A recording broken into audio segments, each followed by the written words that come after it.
272.000 mujeres y 22.000 hombres fueron esterilizados en los 90 en Perú. Los afectados fueron en su mayoría provenientes de comunidades indígenas. Miles declararon que lo que les hicieron fue sin su consentimiento.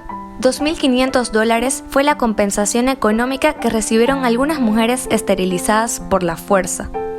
En el 95, Fujimori anunció la implementación del Programa Nacional de Salud Reproductiva y Planificación Familiar, una estrategia de salud pública que tenía como objetivo reducir la natalidad en las regiones más marginadas del Perú. Difundir a fondo los métodos de planificación familiar.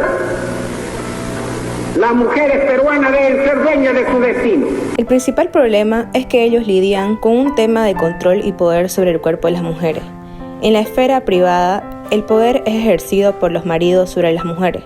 En la esfera pública, el Estado controla las políticas de población, en un tipo paternalista de control sobre la conducta sexual y reproductiva de las mujeres. La política de salud se concentra en la regulación del cuerpo de las mujeres sin consideración alguna de sus derechos.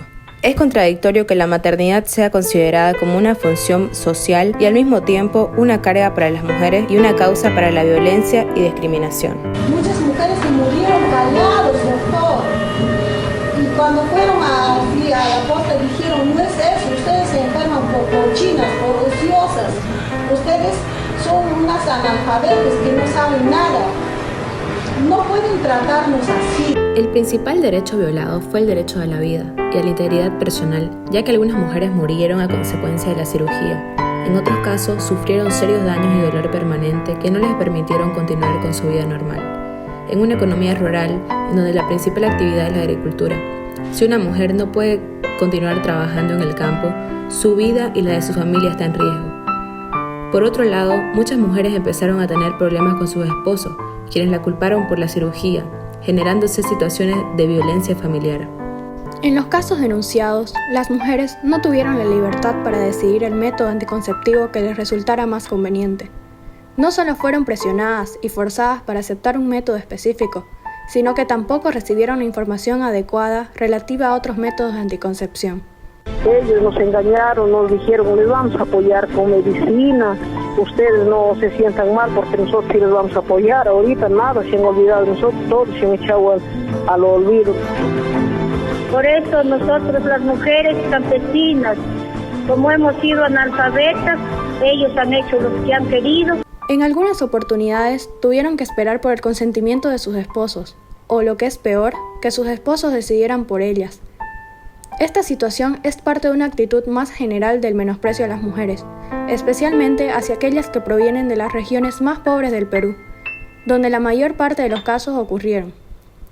Para que se pueda ejercer una real libertad de elección, el personal encargado del programa de planificación familiar debió haber considerado las circunstancias personales de estas mujeres, como por ejemplo su salud, el nivel al que habían llegado en su vida reproductiva, su posición en la sociedad, el riesgo de violencia familiar, su experiencia previa con otros métodos anticonceptivos, así como el acceso que tenían a la educación e información.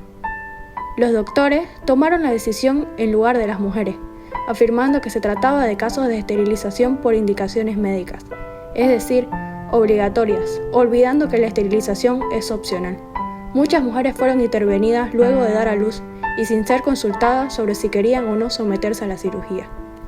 En los casos analizados, la mayoría de las mujeres no solo eran analfabetas, sino que tampoco hablaban castellano, solo quechua.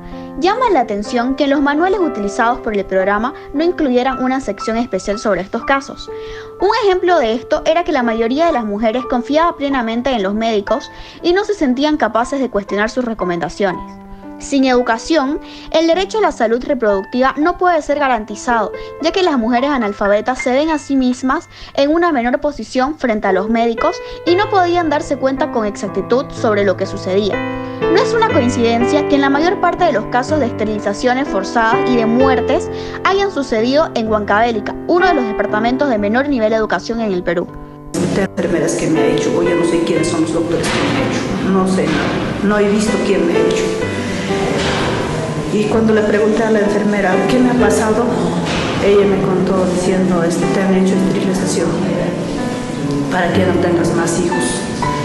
Yo le dije, pero ¿en qué momento? ¿Por qué no me preguntó? La esterilización forzada es una grave violación de los derechos reproductivos de las mujeres, constituyendo un grave caso de violencia, dado que implica agresión y que afecta su integridad física y su seguridad.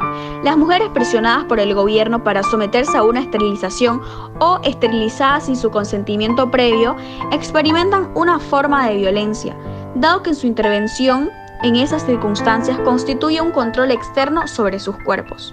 El programa fue diseñado básicamente para someter a las mujeres a la esterilización, no obstante que la operación de vasectomía es más segura y menos costosa. Asimismo, los objetivos del programa fueron diseñados para dirigirse hacia las mujeres fértiles, cuando debió haber sido diseñado para los hombres y las mujeres en términos iguales. Dado que los esposos asumen mínima o ninguna responsabilidad en la anticoncepción, las mujeres deben actuar para controlar su fertilidad con el objetivo de preservar su salud, lo cual resulta totalmente discriminatorio. Asimismo, las actitudes de los médicos hacia las mujeres evidencian este problema de la discriminación. Un ejemplo de esto es el hecho que en muchos casos el personal médico pedía la autorización de los esposos, no obstante que el propio manual establecía que esto no era necesario. A pesar de que Alberto Fujimori fue declarado culpable por distintos crímenes y paga una condena en prisión, los delitos relacionados con la política de esterilización no forman parte de su condena. La reparación del daño, la búsqueda de la verdad y la justicia ante la violación de los derechos humanos y reproductivos que sufrieron cientos de miles de mujeres en Perú siguen en pie.